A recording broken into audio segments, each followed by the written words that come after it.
Brazzaville a abrité du 12 au 13 juillet 2024 le deuxième congrès des associations et amicales des anciens enfants de troupes d'Afrique, couplé à la célébration de la 15e édition de la journée de l'AET du Congo. Organisé par l'Association des AET du Congo, le deuxième congrès s'est tenu sous le thème « L'unité des AET d'Afrique et le développement socio-culturel du continent ».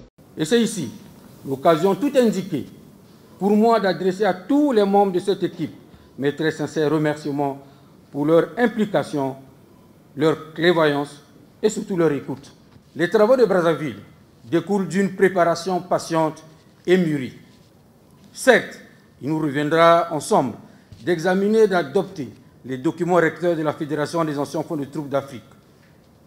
Mais aussi, il nous faudra de façon consensuelle et fraternelle désigner l'équipe dirigeante de notre organisation pour un mandat dont il nous faudra également déterminer la durée. C'est cela surtout que le deuxième congrès des associations amicales des AET d'Afrique fera date dans nos mémoires et dans celles des plus jeunes générations d'AET africains. Des échanges et des débats ont ponctué les travaux en atelier au cours desquels les congressistes ont été édifiés sur les enjeux de la formation des AET à l'horizon 2065 par l'AET Sergine Mbaye Thiam, ancien ministre du Sénégal. À l'issue des travaux, les participants ont adopté les documents recteurs de la Fédération des AET d'Afrique, notamment les statuts et le règlement intérieur. Le président de la Fédération des amicales des AET d'Afrique, Rémi Ayayos Ikunga, salue le travail effectué. Face aux enjeux importants et grâce à votre si grande détermination, les résultats atteints dès aujourd'hui nous semblent être le gage certain d'un bel avenir pour notre jeune fédération. La Fédération des anciens enfants de troupes d'Afrique vient aujourd'hui de franchir une nouvelle étape de sa vie, avec l'adoption de ses statuts et règlements intérieurs et avec la mise en place de ses instances dirigeantes. Elle peut désormais s'atteler à l'accomplissement de ses objectifs. Mais auparavant, il nous faudra avec célérité régulariser la procédure officielle de reconnaissance de cette nouvelle association par les autorités sénégalaises.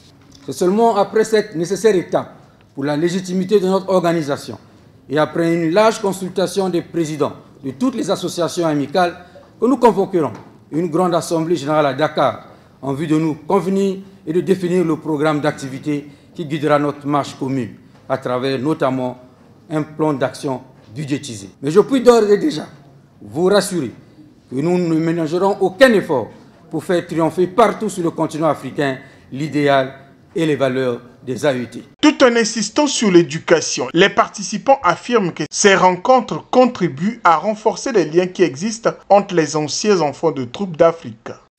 Mais c'est au titre surtout de ma qualité d'ancien ministre de l'Éducation que j'ai été invité à délivrer une communication sur les futurs de l'éducation et comment ces futurs de l'éducation peuvent impacter sur l'éducation qui est délivrée au niveau des écoles d'enfants de troupes d'Afrique. Les défis de l'éducation sont énormes et l'éducation va au-delà de l'enseignement. Dans les écoles militaires préparatoires, on reçoit un enseignement général, on reçoit une instruction militaire, on reçoit une instruction civique, mais l'éducation va au-delà de cela. Il faudrait que ces écoles puissent aussi délivrer des compétences de vie et des compétences analytiques qui permettent de faire face aux défis du futur. Rappelons que ce congrès a connu la participation des AET venus du Sénégal, du Gabon, du Togo, de la République centrafricaine, de la Côte d'Ivoire et du Niger.